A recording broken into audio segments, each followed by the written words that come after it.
Welcome to this edition of Sports Shorts Daily. Ronnie Rants, and we've got Playboy Marty in the house rocking his raincoat / Arizona State hoodie. Hope everybody's had a great morning. All right, look, Sun Devils, one of the best logos, man. I'm telling you. It's great. They don't really use it anymore. They use just the it's not the DC, right? Yeah, I don't even know. I don't even know if that's what it was. No, they sure changed there was probably a big church in Scottsdale that was upset and picketed or something. Yeah, maybe. I'll tell you, I used to live literally 2 blocks from Arizona State's campus. In Tempe? In Tempe on Apache. I lived in a 1-bedroom apartment. I literally, it was when I was in the minor leagues, and I would go eat lunch sometimes at the Union, and I would just get my paper. It was back when you would do that. I'd get my paper and get my lunch and sit there, put sunglasses on, and it was one of the most beautiful things you've ever seen. Oh, it's great. The palm walk. That's actually funny you say that. My brother. No, the girls, bro. The girls. Yeah. 50, 60,000 students, and more than half of them are co-eds. And I'm telling you, the Arizona State girls, best in the country. Oh yeah, the serious talent over there in Timmy. But yeah, no, my brother actually lived on Apache when he went to ASU for grad school, so that's funny. Yeah, there you go. Yeah. As a matter of fact, I saw the Gin Blossoms in concert. The Gin Blossoms found out about you. They were like Hootie and the Blowfish in the mid '90s. They had 3-4 big hits. Yeah. They were from Tempe. Jealousy. Hey, Jealousy, there you go. Yeah. They were from Tempe, and the lead singer, I think, went to Arizona State. His dad was like a professor at a junior college around the corner. But anyway, they were like the Baton Rouge's version of Better Than Ezra. They played all. I didn't realize Tempe. that. Yeah. Okay. All right, let's talk a little bit about what's going on. College football is every day. It's like we're playing Nostradamus and just trying to predict if we're going to have a season or not. The latest is that we're waiting on the SEC to finalize its schedule. We know that other conferences have come out with it. It looks to me, Marty, that the Power 5 are going to keep it internal. They're going to at least say right now that they're moving forward and they're going to play football.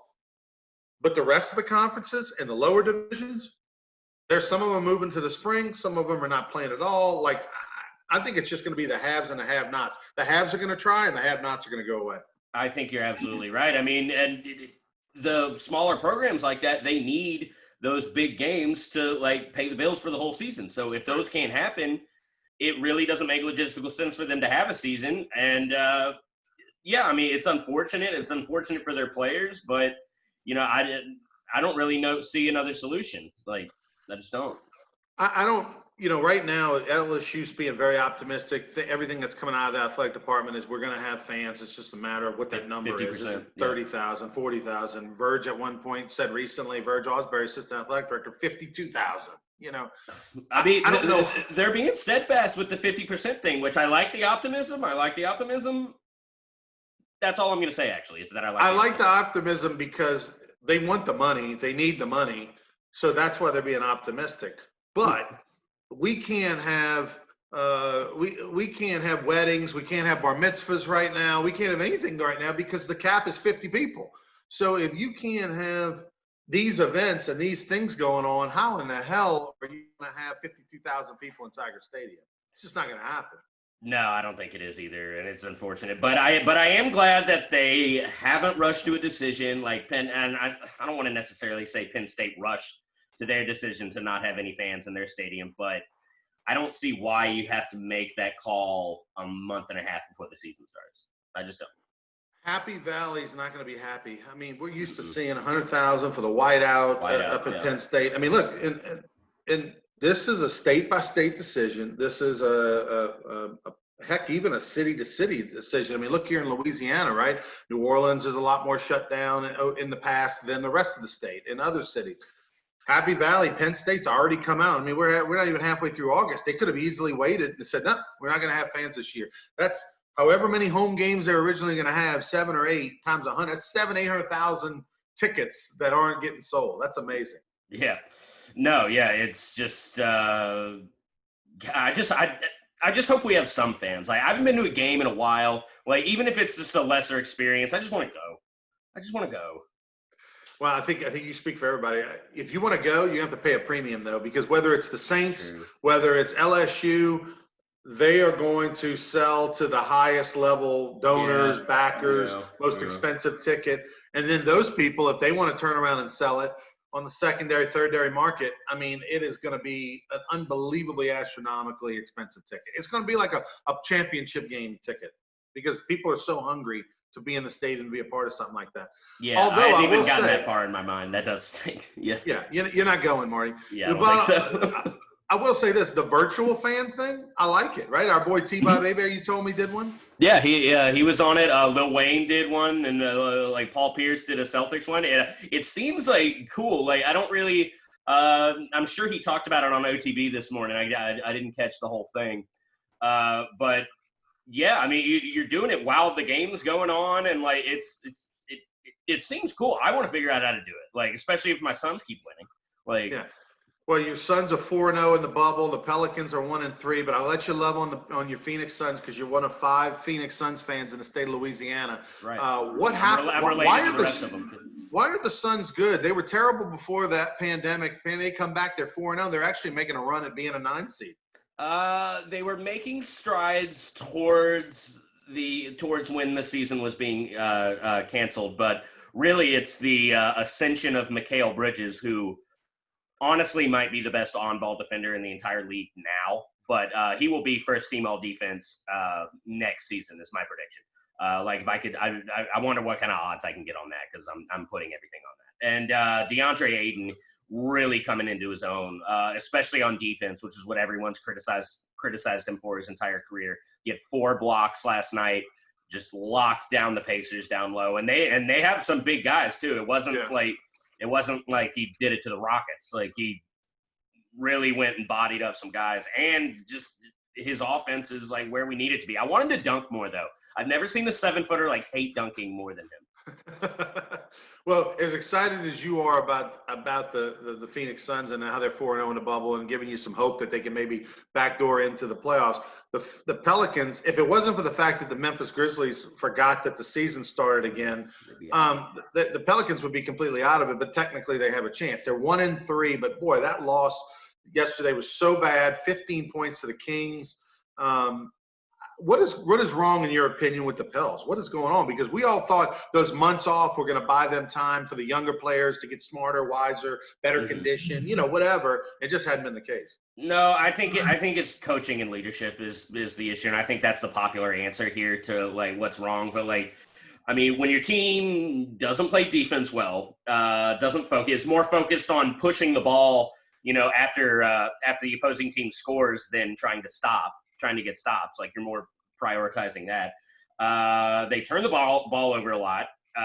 Their free throw shooting, I've got to look at like what it's been in the bubble so far. But last night or yesterday, they were like 10 of 27 or something like that. Like high school, not even high school numbers. Like, so when you got all that working against you, you're not going to win a lot of games. You're just not.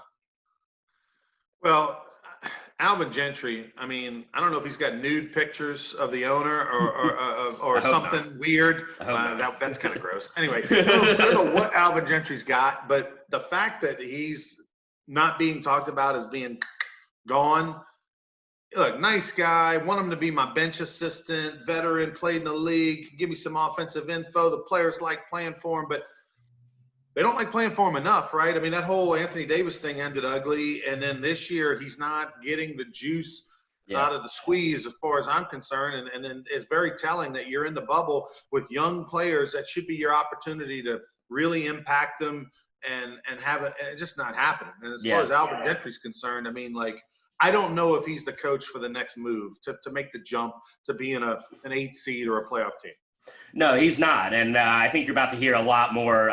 If you're annoyed by the lack of noise surrounding Fire Gentry, I think you're about to be appeased with all that. It's just when you have a young team like that, not necessarily a young team because they do have veteran leadership, another knock on Gentry. But when you have a young core and you don't have the right head coach, you just got to make a change as soon as possible.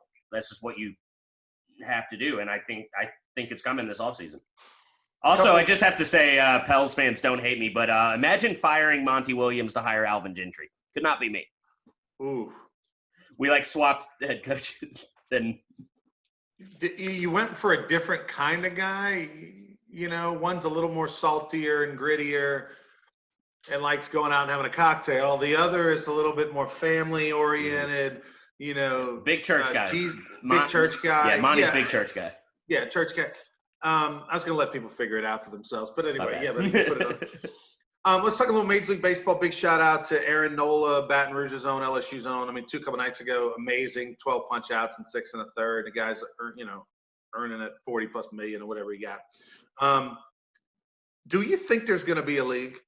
Are we going to make it to the end of the season as far as Major League Baseball is concerned? Okay, so it's a yes no in the sense that do you think we can get all the games in for all the teams and have a normal playoff and all that? Because it just doesn't look like it now. I mean, I like being an optimist, so I'm not going to run around saying this. But if you're asking me now, gun to my head, like, do I think like yes or no, will they finish the season as planned? I think I have to say no. I mean, Rob Manfred has just done such a putrid job of putting this all together, and I don't just blame him. I blame the owners as well. Like, when all this happened, instead of trying to figure out, okay, how can we do a bubble like at Salt River Fields in Arizona or somewhere in Florida? Like, how can we do that? They were just, let's get a year's head start on the labor dispute, take up 3 months of time, and then I think they started the season like a month after they had come to an agreement on the labor deal. Well, so I will say this. Normally a lot of people want to blame owners. I'm going to blame the players on this one because their union was against the bubble. The players didn't want to be in a bubble. You're right about that. Yeah. And so the players are the ones that pushed for to not have the bubble. The owners were the ones that wanted to do spring training in Arizona and Florida, largely because of expenses. It would have saved a lot of money on expenses. You wouldn't have to be flying people all around the country, putting them up in hotels and all that stuff. And the players were very much against it, and the owners, didn't give as much pushback because of that labor dispute that's on the horizon. And so it was kind of a perfect storm of both. I do think they're going to get it in. I think they're past the point of no return, and I think they're just going to adjust and slide back and do whatever because it's a lot of terrible, unbelievable egg on their face if they have to cancel now. But it wouldn't shock me. It would shock. By the way, Mike Trout, 29 years old today. How old are you, Playboy Marty? 29. And he's got about $400 more million than you do. Yeah, he's got quite almost as many more home runs than me. So is he the best baseball player in the game today? Yeah. Overall? Yeah. I think so. Yeah. I mean, you could throw in some other names. I mean, people want to knock Bryce Harper for last year, but he still hit like 260 and had like 38 homers and then 119 RBIs. So like I still put him like in that category, but it's Trout. It's got to be Trout. Mike Trout, you talk about like just can we get him some help? Can we get him a team? I mean, my God, this guy's going to potentially be a first ballot Hall of Famer. Is a first ballot Hall of Famer, and he might not ever make it to the playoffs or something. Yeah, he's a millennial Ernie Banks. All right, Playboy Marty, we're going to let you go. I got to get my. This is a. Oh yeah, what are you eating? What are you eating, Ronnie? I've been waiting the whole show. It's a Grand's biscuit, little strawberry Smucker's preserve. Classic. Preserve, not jelly. No. Got to have the real stuff, the seeds in there. Oh yeah, All no, right. I agree. Hey, We'll blueberry Grand's biscuits, very good. Wow. Sneaky good. I just go traditional, Big Grand. All right, he's Playboy Marty. I'm Ronnie Rance. We'll be back tomorrow. Another edition of Sports Shorts Daily presented by LeBear's Casino. Have a great one, everybody.